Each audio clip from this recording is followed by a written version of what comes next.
Hey guys, welcome to another video. Now, I talked to you guys on Instagram and I asked you, what is your biggest concern about studying overseas? What is your biggest assumption? And I'll say that 99% of you guys said that it is going to be expensive as hell, and at the same time there is a very little chance of getting the ROI. You're concerned whether you will be able to make back the amount of money that you spend. And I want to make sure that in this video I clarify that doubt for you, because the truth is that it's not the case. You will see that universities can offer you basically admissions with as low as $10,000 of fees per annum. And hey, I think that's pretty good. But still, if you think that even that is a lot, I'll show you universities that can offer you a position into the university. And this is, by the way, a master's or bachelor's, PhD, whatever you want. And that too without paying a single penny, which can be as long as, I'm not going to say a single penny, but it's as low as $500 per year. You probably spend more every single month, right? So without further ado, let us dive in and let me show you how things can be as cheap. By the way, for those of you who do not know, PhDs are almost free. PhD has to be funded. 99% of the cases I've seen, PhDs are funded 100%, or at least till 75-80% they're funded, so you don't have to afford your education over there. But for the bachelor's and master's student, I think you are the guys who are concerned about this the most. So that's what I'm going to try to cater to most. For PhDs, I think you guys don't really need to worry about it so much, because it's anyway free almost, right? And on top of that, a lot of people earn some stipend, so it's generally you earn some money even while studying. Okay, so we'll go over here to YMGrad.com and let me actually show you. We'll go on to the section under universities. It says high ranked cheap universities. Okay, now the whole scenario, the whole fundament over here of saying high ranked but cheap universities is that, look, you guys were concerned about the ROI, whether you'll be able to get the return, right? When you're going to a university, and this is in my experience, when you're going to a university which is ranked highly, or if it's not ranked well, it should be in a location which is very, very metropolitan, which has a lot of jobs in there, right? If a university is basically in a location like California, if it's in a location like Boston in the US, right? Or if it's in a location like Melbourne in Australia, if it's in a location like, you can say, Ontario in Canada, you are bound to get jobs. Jobs will not be a problem, even if the university ranking is not top notch. But let's say that the location is not so good, but the university is ranked very, very well.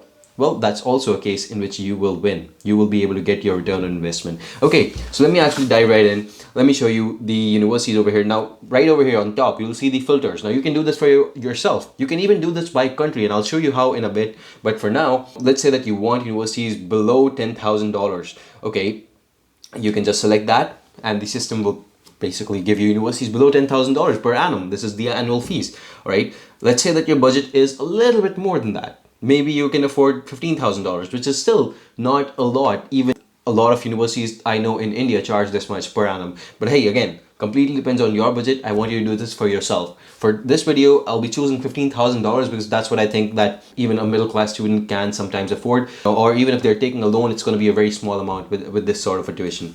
Okay, now let me actually show you over here. There is also a filter for the living expenses. Okay, I'm not gonna be going over that in this video, but hey, you can do this on your own. You can basically go ahead and check it out. Okay, so we can see on top of the list is the University of British Columbia with the annual tuition fee, which is averaging around $9,000. Now, this is usually the case for programs which are non-MBA programs. If you're going to a business school, you can safely assume that the tuition will be much, much higher, because then you can go ahead over here, you can go to the business section and you can see the tuition for the business school. Let me see over here. It still says $9,000. Okay, but hey, for some universities it'll be a lot more than $9,000 when you go for the business school, at least. Okay, so yeah, keep that part in mind. As for the engineering school, school of arts, school of all kinds of commerce, all of these things, you will see that these tuition fees are a very good fit. But hey, again, if you want to check it for your own school, engineering school, you can go ahead and check it over here. Okay, so make sure to keep that in mind, that these will be a little bit varied based on your field. All right, so for now, what we're going to do is we're going to say that, hey, look, these are the universities. UBC, it's one of the top most again. All right, there's University Paris Saclay. All right, the tuition fee over here is again annual, and it has been mentioned for you. But when you come down to the German universities, now you will find that the annual tuition fee drops towards $345. And you'll think that, hey, this is absurd. This cannot happen, right? How can a university charge me such a low tuition fee when basically other universities are charging thousands and thousands of dollars? Well, let me tell you, education in public universities in Germany is free. You don't have to pay. And this amount also, per semester or per annum, you have to pay this small amount. And this basically means that, hey, look, this is their semester fee. This is all you have to pay for the whole semester or the whole year at times. Or $300 to $500, that's a very good estimate. Okay, per annum you have to pay. Okay, and that just means that, hey, look, you don't have to pay the tuition. You only need to afford your living expenses. Okay, and that's what you have to take care of. You can go ahead. You can even check the living expenses at this place. It's close to around $12,920. Now this is per annum, guys. Okay, keep remember this is per annum, so you have to keep that in mind. Per annum you have to pay this amount. All right, yearly annual living expenses. So this is a good estimate. Now this can be moved a little bit up or down depending on how you like to live. This is just an average. Okay, but again, like I said, high ranked cheap universities right in front of you. You can even see Heidelberg University over here, the world's first research based institution, right over there. Okay, now of course you will see a lot of these are from Germany, because if you're looking for low tuition fees and a high return on investment, then Germany is one of the countries that you should really consider. Again, Canada also will be, there's going to be a lot of universities over here from Canada, some from UK as well. Okay, and apart from that, however, you can see that some from Sweden as well come into the picture. Again, their tuition fee is very, very low as long as they're public universities, and you have to fulfill some criteria, based on which they can give you a very, very low tuition fee amount. Okay, so you will see all of these, but I'm looking for a few universities from, let's say, the US, and I'm not able to find them. Right now, let me tell you how you can find those universities as well.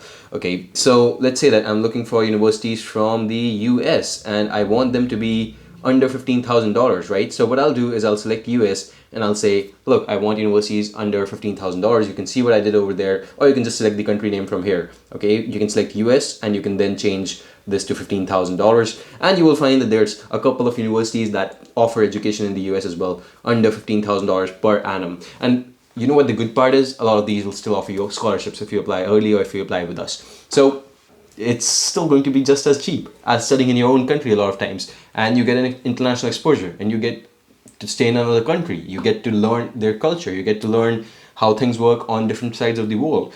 I think it's a pretty great opportunity for those of you.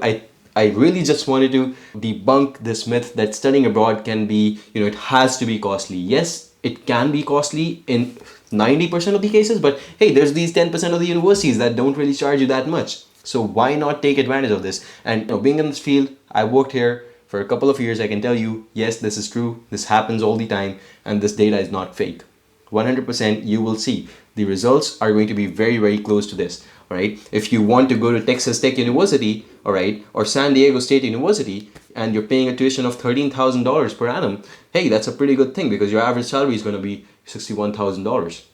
Let's say even if you're making 60,000, less than average, even then you're making the return in just 1 year, even if you studied over there for 4 years, right? Of course, your living expenses come into the picture. All of these things do come into the picture depending on where you stay. So keep that in mind as well. But the general scenario is, let's say you want universities in Canada below $10,000 or below $15,000. You can select it over here and you can see, let's say that McMaster is the university you're going for. I did a quick search on LinkedIn. As for the job aspect of it, let's say that I said McMaster, let's say someone studied computer science over there, and I open up their profile and I see, hey, look, what is this person doing?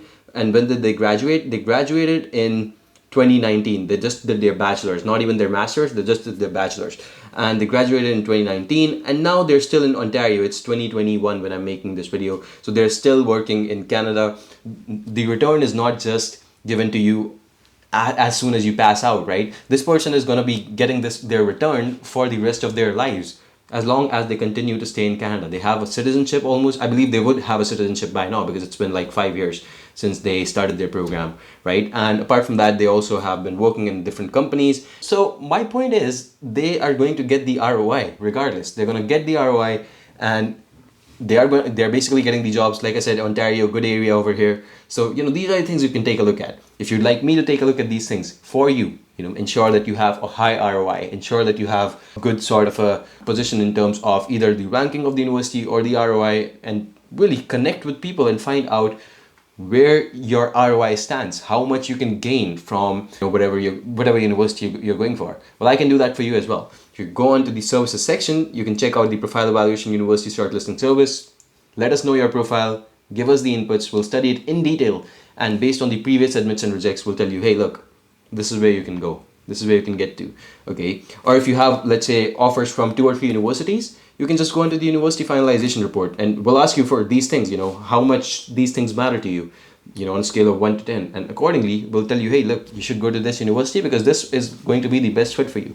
So a couple of things can be done, but either way, like I said, this university section based on the country, or just this, section where you are doing this by high ranked cheap universities, I think this is going to be your go-to when you really go over here, and you can take a look at, use those filters and find out which universities are the cheapest, okay? And yeah, that's just what I wanted to tell you in this video. If you like the efforts that we have put in this website and in this video, what you can do to help me out is subscribe to the channel, and I'll be sure to bring you content which is, again, worthy of your time. And thank you so much for watching. Give me a thumbs up if you liked the video. I'll see you in the next one. Goodbye and take care for now.